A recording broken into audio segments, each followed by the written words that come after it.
Hola, bienvenidos. ¿Cómo están mis estimados hermanos? ¿Cómo está la familia de Dios? ¿Cómo está la familia del cielo?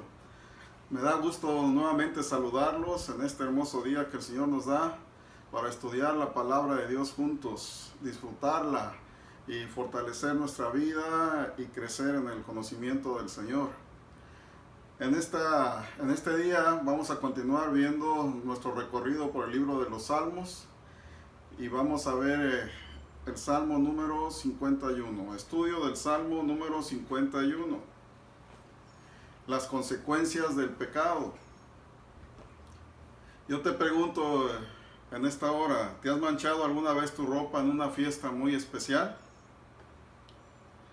Se siente muy incómodo cuando de repente tienes una mancha en esa camisa, y sobre todo si es blanca. Y entonces uno se siente muy incómodo. Cuando estás limpio, cuando estás bien presentable, uno se siente bien.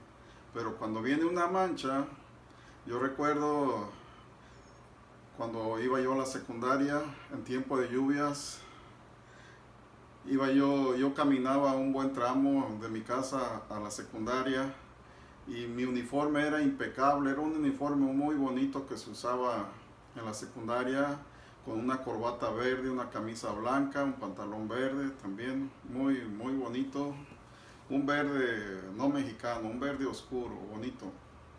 Y recuerdo que iba pasando por un charco de agua y en eso vi que venía un coche, pero bien a alta velocidad, y yo traté de correr, o corrí más bien para protegerme detrás de un poste, pero no alcancé a llegar.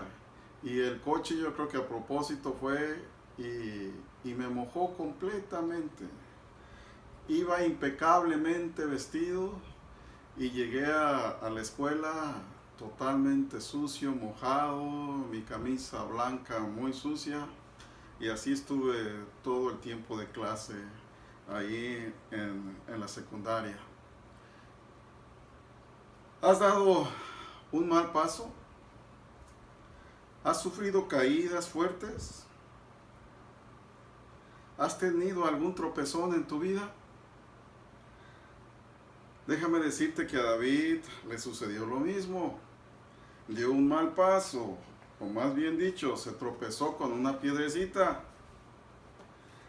Hay un verso que me aprendí en la secundaria que dice así: desde que te vi venir, le dije a mi corazón, qué bonita piedrecita para darme un tropezón.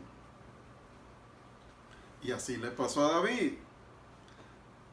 David se puso a ver pornografía en la terraza de su palacio, que tenía la vista a la propiedad de su vecino Urías. David caminaba solo por la terraza. Si no hubiera estado solo, él no se hubiera detenido a contemplar y admirar a Betsabé cuando esta mujer se estaba bañando en el patio de su casa. Allí en ese instante, el deseo concibió el pecado de adulterio y posteriormente el pecado dio a luz.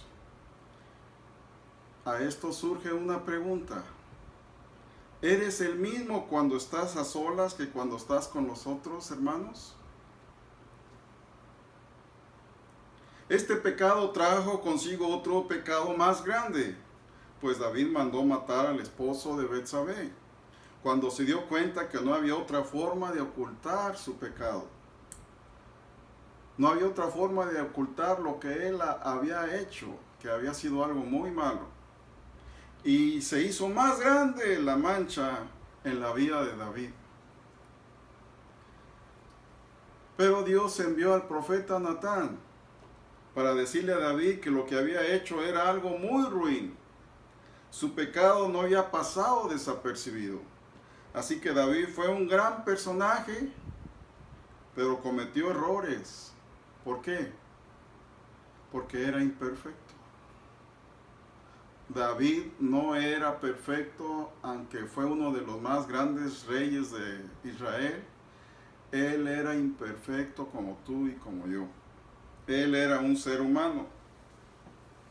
Cuando hemos hecho algo incorrecto, normalmente no nos gusta que nos corrijan. Es difícil aceptar el error. Y aún es más difícil pedir perdón. Y algunas veces hasta justificamos lo que hicimos. Hay una frase que dice, la verdad no peca, pero incomoda. Pero no en todos es así. David tenía algo que también lo destacaba de los demás. Tenía virtudes, y dos de ellas eran la humildad y el amor a Dios. Así que a continuación veamos el Salmo 51 y veamos el arrepentimiento de David y su dolor por haber ofendido a Dios. Este salmo es muy precioso, así que disfrutémoslo. Dice, ten piedad de mí, oh Dios, conforme a tu misericordia, conforme a la multitud de tus piedades, borra mis rebeliones. Lávame más y más de mi maldad y límpiame de mi pecado. ¿Por qué? Porque el pecado mancha la integridad de la persona. El pecado mancha tus ropas espirituales, tus ropas dadas por Dios a ti en el área espiritual. Y eso afecta tu área emocional, el área de tu alma y el área psíquica. Afecta también tu comportamiento, tu ser. Totalmente todo tu ser es afectado por el pecado. Entonces él comienza diciéndole a Dios, ten piedad de mí, oh Dios, conforme a tu misericordia. En los salmos anteriores yo les he comentado que David era una persona que conocía a Dios, que tenía relación profunda con Dios, que amaba a Dios. Y David era una persona conforme al corazón de Dios. Entonces él sabe hablar muy bien con Dios. Cuando tú conoces a Dios, tú vas a saber hablar bien con Él, porque tú lo conoces. Y David apeló a la misericordia de Dios.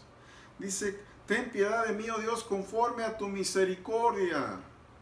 La misericordia es que Dios no nos paga o no nos da lo que nosotros merecemos. Te voy a dar un ejemplo de misericordia para que lo entendamos mejor.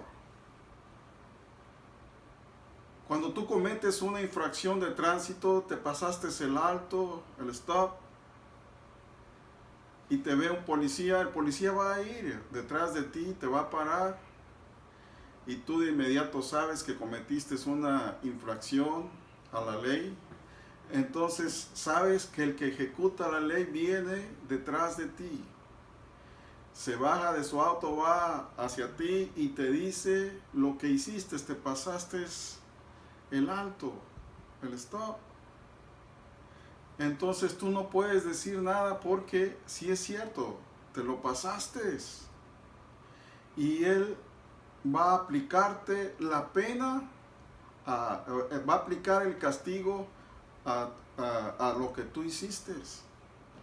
Él aplica la ley. Pero en un momento dado, Él te dice, por esta vez no te voy a dar el ticket, pero ten cuidado, no lo vuelvas a hacer. ¿Cuántos de ustedes, el oficial de policía ha tenido misericordia y no les ha dado el ticket, no les ha aplicado la ley? Eso es tener misericordia. La ley no tiene misericordia. Pero el que la aplica es capaz de ejercer misericordia para contigo. Así David se estaba presentando ante Dios. La ley no tiene misericordia, pero él decía, conforme a la multitud de tus piedades, borra mis rebeliones. Ten misericordia de mí, ten piedad de mí. Qué hermoso que se apela a la misericordia de Dios porque sabemos que Dios es un Dios de misericordia. Grande en misericordia, lento para la ira. Gloria a Dios por eso. ¿No le alegra saber eso? Porque tú y yo somos imperfectos y todos los días necesitamos de la misericordia y la gracia de Dios. Todos los días vamos ante su presencia para arreglar cuentas con Él. Y necesitamos de su gracia y de su misericordia a través de Cristo Jesús. Entonces, David comenzó muy bien. Por eso este salmo es hermoso, es de enseñanza enorme. Y sigue diciendo David: lávame más y más de mi maldad y límpiame de mi pecado. Límpiame de mi pecado. ¿Por qué? Porque solamente Dios es el que te puede limpiar del pecado. Solamente Dios es el que te puede perdonar en Cristo Jesús de todos tus pecados. Por eso el Señor Jesús vino a nacer de la Virgen María y murió en la cruz del Calvario para que tú y yo tuviéramos esperanza de ser perdonados nuestros pecados, porque la paga del pecado es muerte. Mas la dádiva de Dios en Cristo Jesús, Señor nuestro, es vida eterna, es perdón. Entonces David sigue diciendo: porque yo reconozco mis rebeliones. Aquí está el punto donde a veces nosotros no reconocemos y justificamos nuestra conducta. Aún siendo mala, aún haciendo mal, a veces justificamos nuestros errores. Pero David no lo justificó.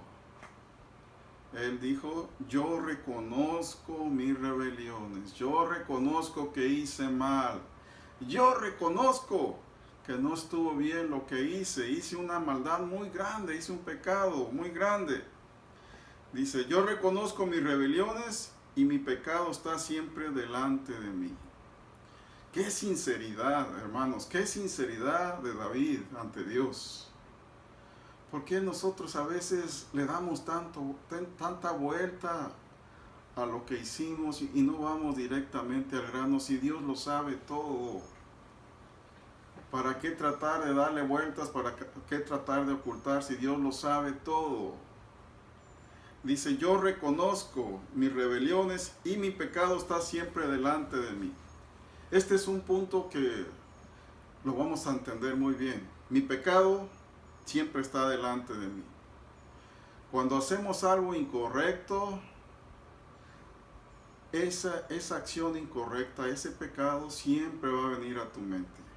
Siempre va a venir a estar ahí molestándote, diciéndote: hiciste mal, hiciste mal. Siempre va a estar ahí tu conciencia diciéndote: el pecado que hiciste estuvo mal. O sea, es como si la acción la estuvieras viendo en una película, en una movie, en la televisión, delante de ti, en tu mente, está viniendo. ¿Para qué? Para atormentarte, para atormentarte. Sí, yo reconozco mis rebeliones porque mi pecado no lo puedo evitar, siempre está delante de mí. Y es tiempo de arreglarlo, es tiempo de quitar esto que está sobre mí. Y dice: a ti solo he pecado y he hecho lo malo delante de tus ojos. Ahí estaba el problema. El problema era el pecado, pero el pecado es transgresión de la ley de Dios. Entonces el problema era directamente con Dios. Por eso la persona se siente mal, el cristiano se siente mal cuando hace algo incorrecto, porque está fallándole a Dios. Porque Dios es el que pone las reglas. Y cuando nosotros fallamos al blanco, a esas reglas, entonces nos sentimos mal porque fuimos creados a la imagen y semejanza de Dios. Entonces, nuestro espíritu, nuestra alma se siente mal. Y Él dice, contra ti yo reconozco que contra ti he pecado, para que tú seas reconocido justo en tu palabra. Tú eres justo y tenido por puro en tus juicios. Sí, Señor, reconozco que yo he fallado ante eso, porque tú eres santo y tú quieres la santidad en tus hijos. Y luego concluye esta parte. He aquí en maldad he sido formado y en pecado me concibió mi madre. He aquí en maldad he sido formado.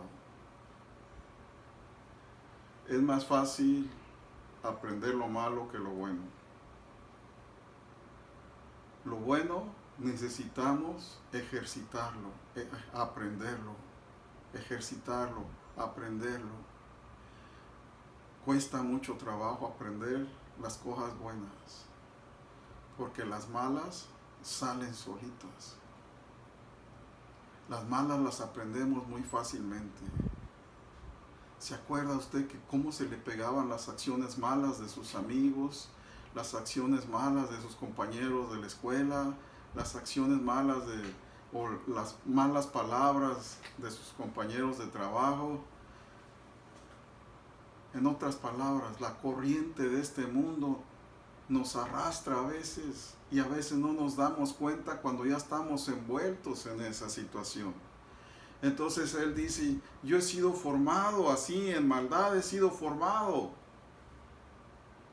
Por eso es importante, hermanos, hermanas que tienen hijos, que sus hijos sean formados bajo la instrucción de la palabra de Dios, bajo los principios bíblicos, los principios de Dios. Enséñele, enséñele, enséñele. Llévelos a la iglesia, que ellos aprendan. Cuando ya sean mayores de edad, usted hizo lo correcto, usted hizo lo que tuvo que hacer. Yo sé que muchos van a decir, no, pues fulano de tal, su hijo ni va a la iglesia, o su hijo es un pandillero, qué sé yo, hace cosas incorrectas. Pero ¿sabe qué, papá, mamá? Usted hizo lo correcto y tarde o temprano eso va a salir, porque lo que usted sembró, eso va a salir, va a venir la cosecha. Él va a acordarse de Dios en su vida. Así es. Entonces, el versículo 8 dice, hazme oír gozo y alegría y se recrearán los huesos que has abatido.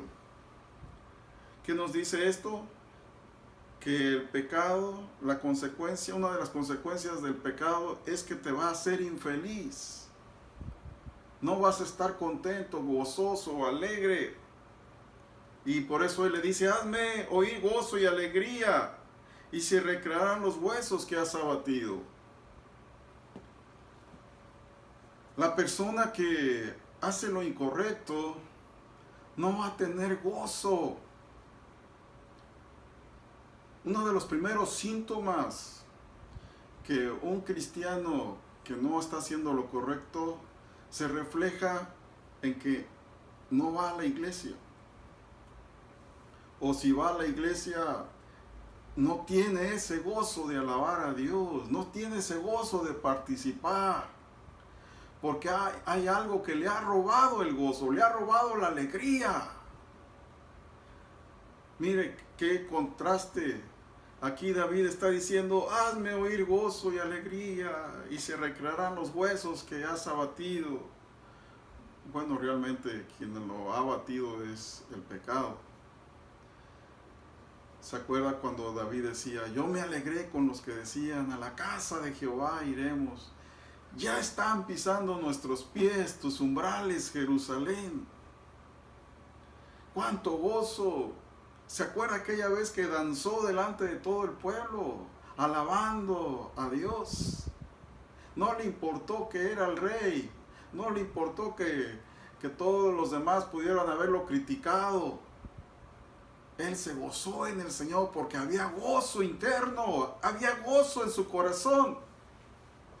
Porque cuando tú estás bien con Dios, Cuando tu relación, tu vida con Dios está bien, tú tienes gozo, tú tienes alegría, quieres escuchar la palabra de Dios, quieres alabar al Señor, quieres ir a la iglesia, quieres convivir con los hermanos. Pero cuando no es así, cuando hay algo mal, cuando hay pecado en tu vida, entonces se apaga la persona. Recuerda, la consecuencia del pecado es que te hace infeliz. La siguiente cosa dice, no me eches de delante de ti. La siguiente consecuencia del pecado es que te aparta de la presencia de Dios. Él sentía que Dios lo iba a separar, que lo iba a echar de él, de su presencia.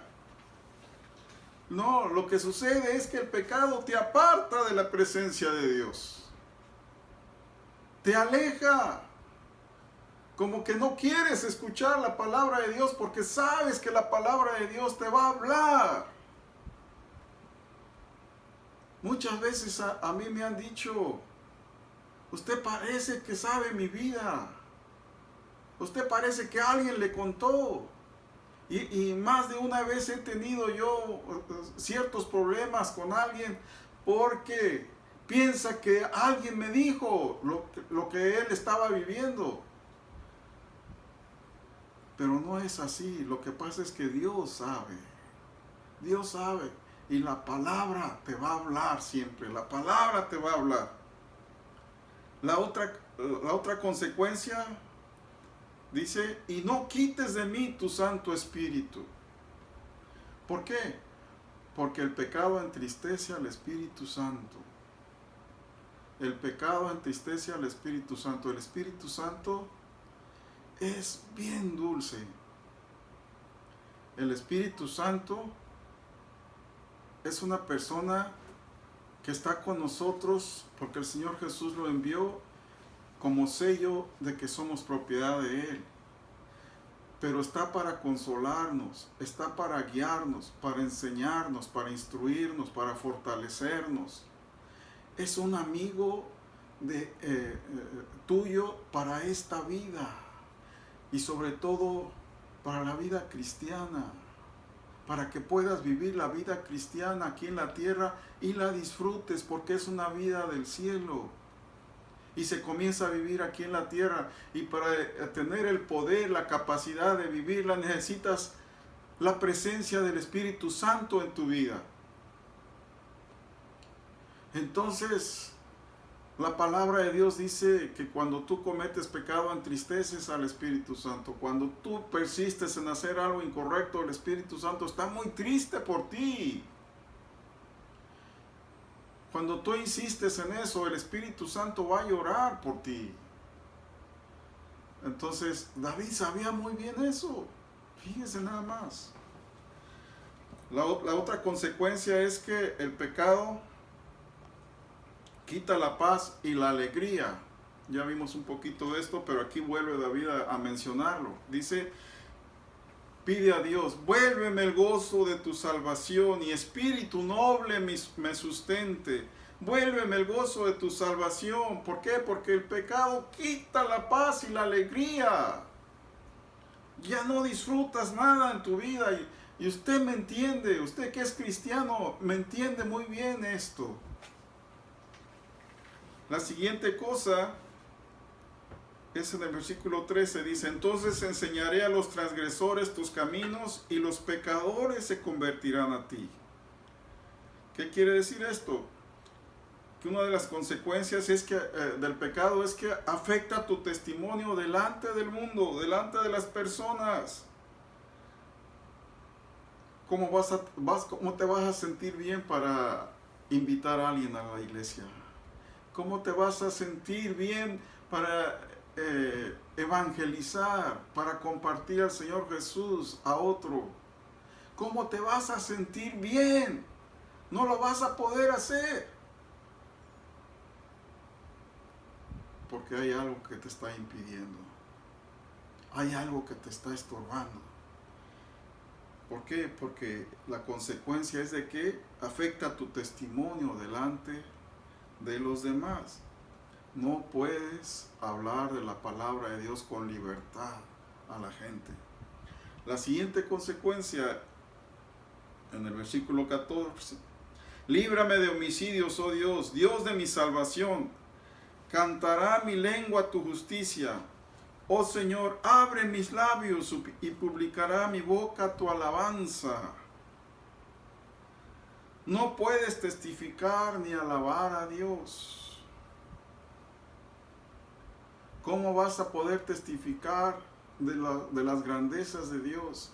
No te van a dar ganas de pasar al frente, de compartir con otros tu testimonio si andas en derrota. ¿Cómo vas a hablar de las victorias en Cristo, de las victorias en Dios, si tú andas en derrota? Eso no se puede. Tampoco se puede alabar a Dios. ¿Cómo vas a poder cantarle a Dios cuando andas en derrota? Cuando se anda en victoria, hasta se grita, hasta brincas, danzas. Estás contento porque andas en victoria. Como dicen en la iglesia, prosperados, bendecidos y en victoria. Amén. Como grita la hermana María por ahí, que me está escuchando. Hemos visto los efectos desastrosos del pecado, pero ahora veamos la solución. Porque si hay solución al pecado, gloria a Dios. Primero veamos lo que Dios no acepta para el perdón. Y aquí nos lo dice el Salmo 51. Hay algo que Dios no acepta para el perdón de los pecados. Porque el hombre siempre va a buscar la forma de estar bien con Dios a su manera. Va a buscar cosas que hacer para autojustificarse delante de Dios. Pero aquí en este salmo, en el versículo 16, Dios nos empieza a decir cuáles, a través de David, que esas cosas no funcionan para él. No funcionan, dice, porque no quieres tu sacrificio que yo daría, no quieres holocausto. No quieres sacrificio, no quieres holocausto.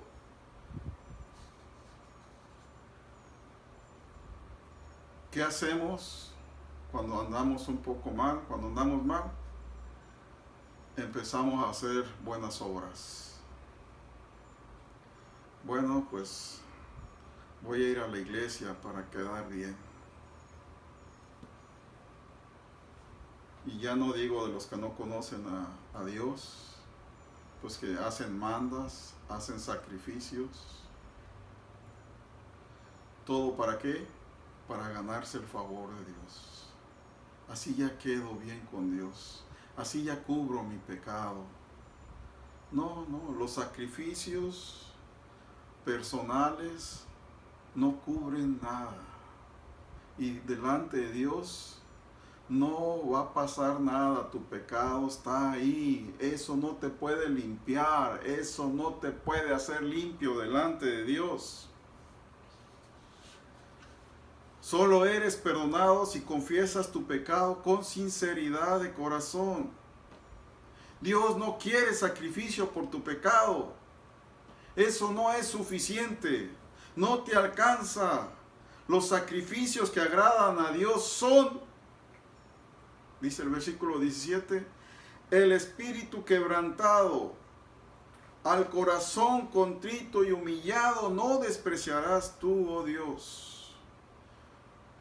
El espíritu quebrantado es lo que ve Dios. Él ve tu interior. Él no ve lo que tú haces, Él ve tu actitud. Él ve lo que tú estás sintiendo dentro para Él. El espíritu quebrantado, no el espíritu orgulloso, no el que se autojustifica, no el que busca por sus propios medios, por sus propias obras de justificación humana, estar bien con Dios. No, eso no. Dios ve el espíritu quebrantado, o sea, el corazón contrito y humillado. Es lo que quiere ver Dios en nosotros. Porque eso es arrepentimiento. No le eches la culpa a otros, ni a las situaciones o circunstancias. Tú eres el responsable de tus propias decisiones. Eso es arrepentimiento. Hay un verdadero arrepentimiento. No solo es dolerse, sino cambiar la forma de pensar. Eso es arrepentimiento. Muchos creen que el dolerse, el sentirse mal, llorar, y eso es parte, claro, porque uno se siente mal. Pero no es lo que te lleva a recibir el perdón delante de Dios. Eso es solamente un sentimiento de dolor. Pero el arrepentimiento es de que ese dolor te lleva a cambiar tu forma de pensar. Eso sí es arrepentimiento. ¿Por qué? Porque el hombre actúa según lo que piensa. Entonces, cuando tú cambias tu manera de pensar, entonces actúas en base a ese cambio. Redireccionas tu vida hacia Dios. En otras palabras, te arrepientes hacia Dios. Te arrepientes hacia Dios. Arrepentimiento también es lo que el ser humano necesita hacer delante de Dios. Dejar atrás el pecado y volverse a Dios y buscar su rostro honrando su palabra. Arrepentimiento es volverse a Dios, volverse al Señor Jesús y honrarle a Él. Dios ordena a todos que se arrepientan, por cuanto ha establecido un día en el cual juzgará al mundo con justicia, por aquel varón a quien designó, dando fe a todos con haberle levantado de los muertos. Él no quiere que nadie perezca, sino que todos procedan al arrepentimiento. Si confesamos nuestros pecados, Él es fiel y justo para perdonar nuestros pecados y limpiarnos de toda maldad. Amén.